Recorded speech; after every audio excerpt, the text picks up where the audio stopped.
Hello, I just noticed something really alarming about the way that religion is being defined, especially with regards to uh religion in America. So let me point this out real quick. Um so I just googled Gnostic Christianity and the Pilgrims. And the response is Gnostic Christianity, a heretical branch. By the way, heretical just means with the use of free will, the ability to make a choice or that of branch of early Christianity. Notice how it says early Christianity, a heretical branch of early Christianity. So basically, the original Christians were Gnostic. They were Gnostic. And then the Pilgrims on the Mayflower, who were devout Puritan Christians, which would mean that they are Gnostic. If they're Puritan Christians, it means that they're Gnostic because the first Christians were Gnostic Christians because they knew Christ. Are distinct and in essence contradictory. This is false as fuck. Who the fuck thought this was true? Gnosticism, with its emphasis on esoteric knowledge and a dualistic view of the world, clashed with the Pilgrims' core beliefs centered on the Bible and direct personal relationship with God. False. No, it didn't. Catholicism clashed with the Pilgrims' core beliefs, and Catholicism is not Puritan Christianity, which is not Gnosticism. Catholicism is a very specific, regimented form of Christianity. What they're saying here is incorrect. Gnosticism cannot clash with Puritan Christianity because Puritan Christianity is Gnosticism. So that's wrong. And then let's address the next thing. Esoteric knowledge. Ooh, believe in a special secret gnosis that was necessary for salvation. And then they say acquired through revelation and not adherence to the Bible. Actually, Revelations is the last book in the Bible. So through adhering to the Bible, you will eventually encounter revelations. And then down here they say in contrast, the Pilgrims place great emphasis on the Bible as ultimate source of truth and guidance. Uh, so eventually, basically, what you're saying through truth, use relying on the Bible as a source of truth and guidance, uh, you would eventually arrive at um, revelations, which would give you Gnostic, meaning that you actually experienced it for yourself. And it's secret because you can't share your own personal experience with someone unless God is involved connecting you to. So God and that relationship is the secret. And when you're involved in it, it's not a secret. Okay, let's see. Dualisms. Dualism. Gnostics often saw the world as a battle between the spiritual realm, good, and the material realm, evil. So basically, just creation and destruction, God and Satan, viewing the material world as a prison for the soul. Prison meaning something that contains something, something that contains something, which does not easily let it out, which is true. The material world and the material body, the body is a prison for the soul, and the body represents our soul's connection to the material world. Dualism. Okay, now personal relationship with God. They emphasize a direct and personal relationship with God, often through prayer, meditation, and studying scriptures. So what you're saying is that there is the person and then there is God, which is dualism. That's dualism. Okay, rejection of the Old Testament God. This is false. There is no rejection of the Old Testament God in Gnostics. In Gnosticism, they are the same God. So that's false. Some Gnostic sects rejected the Old Testament God, viewing him as an inferior being or the demiurge, the creator of the material world. What the fuck is that supposed to mean? God created the material world, he created Christ, and he was the demiurge. God created Satan. Satan did not create the earth, Satan destroys. And God created Satan to keep balance so that we may exist. But he was also Satan because he created Satan, just as Jesus Christ was also God. Okay, now let's see what they say. Reformed theology. The Pilgrims adhered to Calvinistic theology. What the fuck is Calvinistic theology?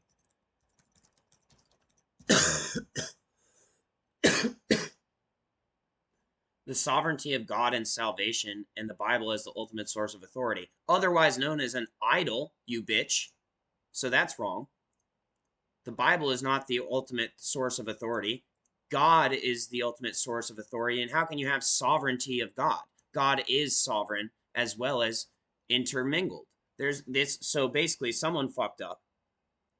Okay, back to this.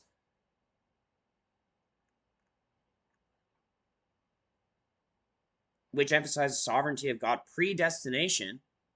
No, the whole point is that God said that we have a choice.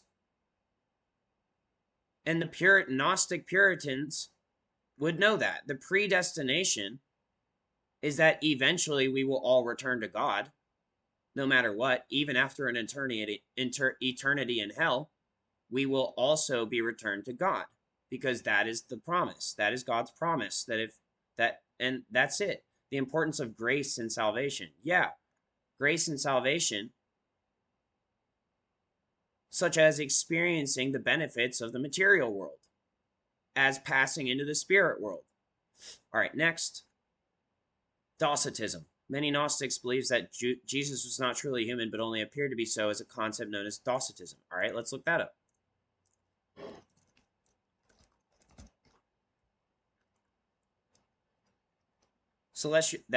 Their sufferings were only apparent. No.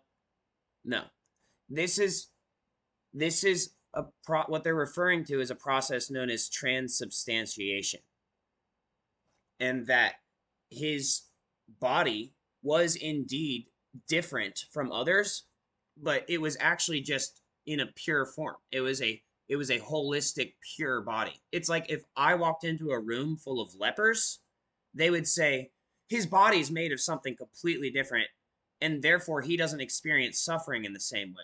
But what you have to remember is he then was crucified, experiencing massive suffering through his body, relinquishing it of its celestial existence for the moment of his death, only to revive due to the fact that he was in such good health, due to his adherence to hygiene, medicinal properties, which is what the Christ is. The Christ is someone who applies a salve.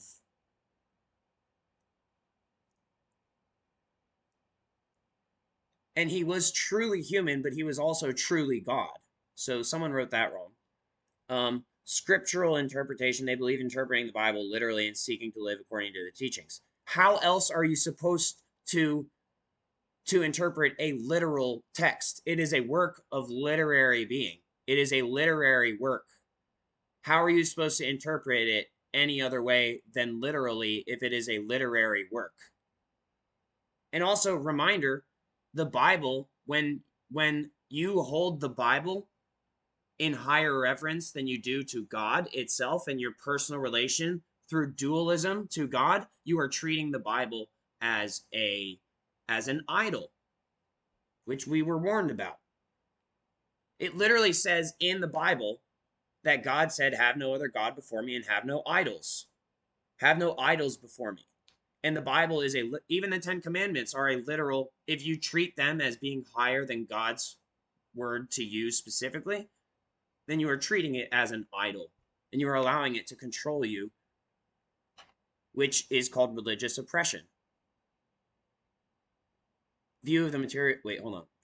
Docetism, scriptural interpretation. Okay, rejection of the physical resurrection. Gnosticism does not believe in a physical resurrection of the body, but rather a spiritual ascension of the soul to the divine. That is worded very suspiciously. Does not believe in a physical resurrection of the body, but rather a spiritual ascension of the soul to the divine. I don't believe this is true. As a Gnostic Christian, I disagree. I believe in the physical resurrection of the body through the spiritual ascension of the soul to the divine. So that's wrong. It's just propaganda. Denial of Gnosticism. I'm also a Puritan. Denial of Gnosticism. Because that's what that means. To be a Puritan is to be a Gnosticist, is to be Gnostic. Through Puritan activity, you will reach Gnosticism. The Pilgrims and the other Orthodox Christians viewed Gnosticism as heresy, as is all Christianity when viewed in the proper light. No, it's not a rejection of God's grace and the teaching of the Bible. It's a rejection of Satan. When Jesus Christ was tempted by Satan prior to his crucifixion, he made a heretical decision not to work for Satan. That is the heresy. It is not heresy against God, it is heresy against Satan. And if you want to make the distinction, there's something called a trinity, and that they are all one. And so the heresy is esoteric in nature due to the adherence of biblical authority, which was created. The New Testament was created through and after Christ's existence. And there is no rejection of the old God because it's the same motherfucking God. It's the same God.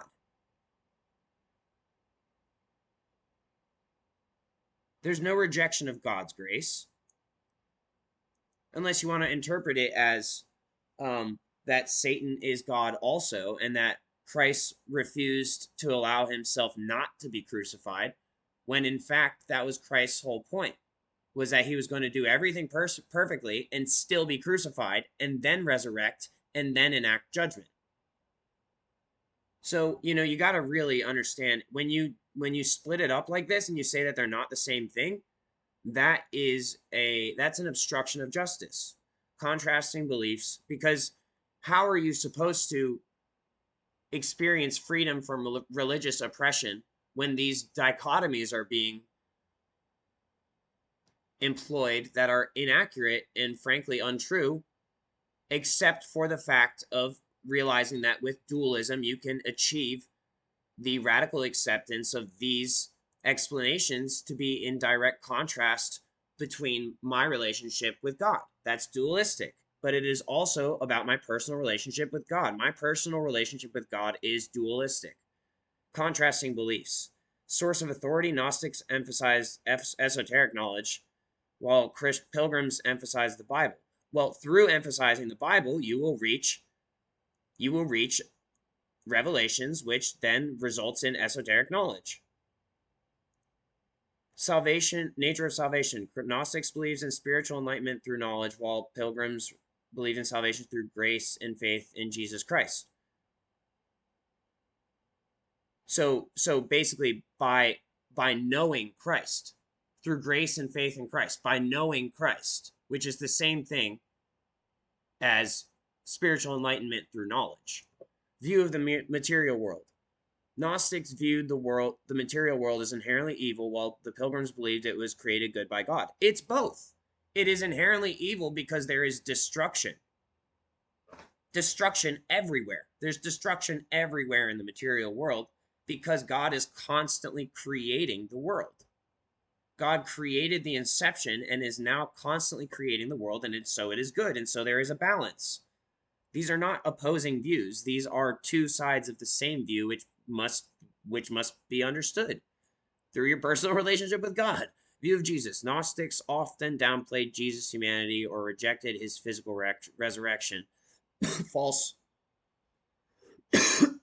Pilgrims affirmed his full humanity and his physical resurrection as central to their faith. This is false. I mean the sense of that there's a difference. Gnostics, through their experience with Jesus, recognized his humanity, and by no means did they reject his physical resurrection. Even those who contributed to his betrayal, they did not reject his physical resurrection because they wrote of him. They wrote of his resurrection. While the pilgrims affirmed his full humanity and his physical resurrection is central to their faith. It's both. Downplaying his humanity is just emphasizing his divinity.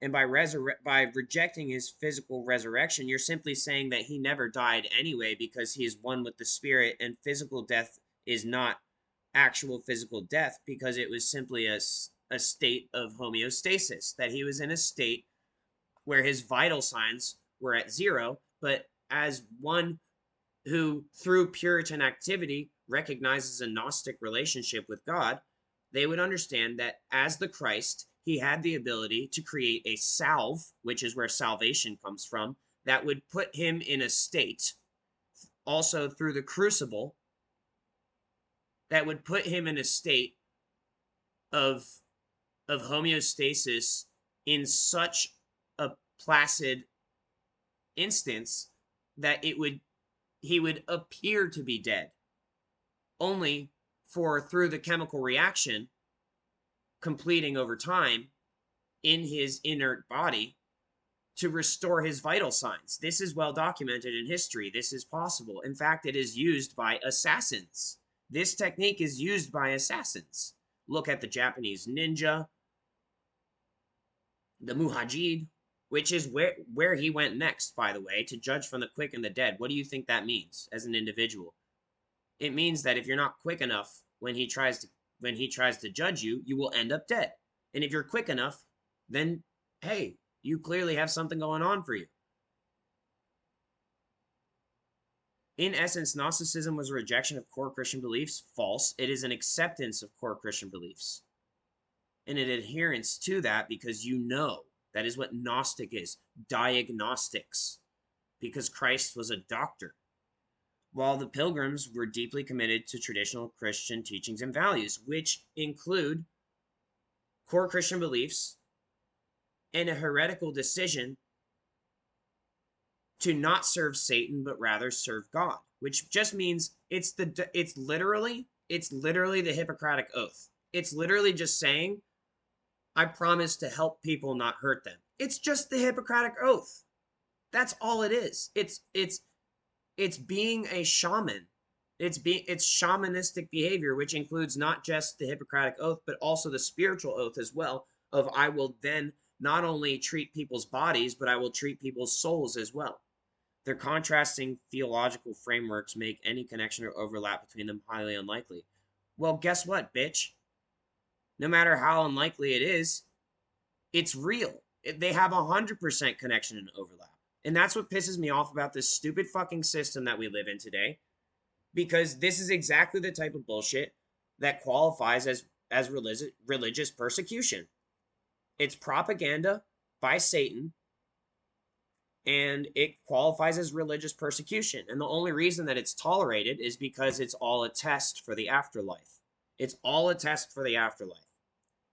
So I just thought I would highlight that, because there's an issue that I'm going through right now, which involves religious persecution against me as a Gnostic Puritan Christian, because those are the same thing. And it doesn't stop there. Christ was the Bodhisattva, who is essentially it's something that or one of meant you can also be a Bodhisattva. All it means is that you reach enlightenment through the realization of how all of this actually works, and that you decide to remain on earth and help people and experience life's pleasures, as opposed to committing suicide or allowing yourself to be killed. That's all that means. I mean, you can be killed, quote unquote, in the way that Christ was, which is why the comment about rejecting his death and resurrection, they're like, well, he was never dead, so it wasn't a resurrection. He was dead. He just got better, bitch. So I'm experiencing religious persecution as following the ways of Christ, based on my application of the crucible and my application of the Gnostic understanding through Christianity. And I have a direct lineage to one of the patriarchs on the Mayflower.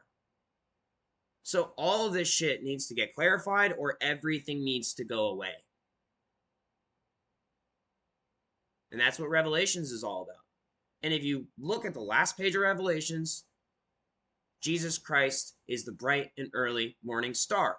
Guess who else was the bright and early morning star? Lucifer. People call Lucifer Satan, but is that really correct? If it is, then what's really going on?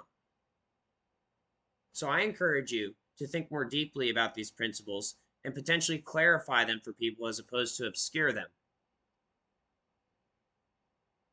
Because there are real world consequences for these issues, and it goes beyond that.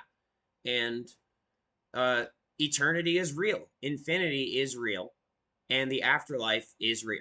And therefore, we should be more concerned with maintaining the balance on this planet, and we don't have to participate in unnecessary destruction. There's a thing called degeneration. It happens on its own. Decomposition. What we're supposed to be doing is being like God and being like Christ, and participating in the revival and in the inherent good and creation and prevention of deterioration through attaining a high level of health in a system. And so when you fight that, you're doing something unnecessary because that's already happening. It's already happening. You don't need to help that process. What you do need to help is the process. We are put on this earth to figure out how to make things better, not worse. It defeats the purpose. Having knowledge of how to make things worse can help you make things better, but then you have to make a heretical decision, which once again, it doesn't mean against God. It means that you're making a decision, period, against the forces of destruction in this particular case, which is Satan. So it's the opposite of what people are saying it is. And once again, if you want to say that Satan is God, that is true insofar as Christ is God. You see? Insofar as Lucifer is God, and that is why God's first words were, "Let there be light." So that light in quantum physics, if you look at light, what is light but matter in action?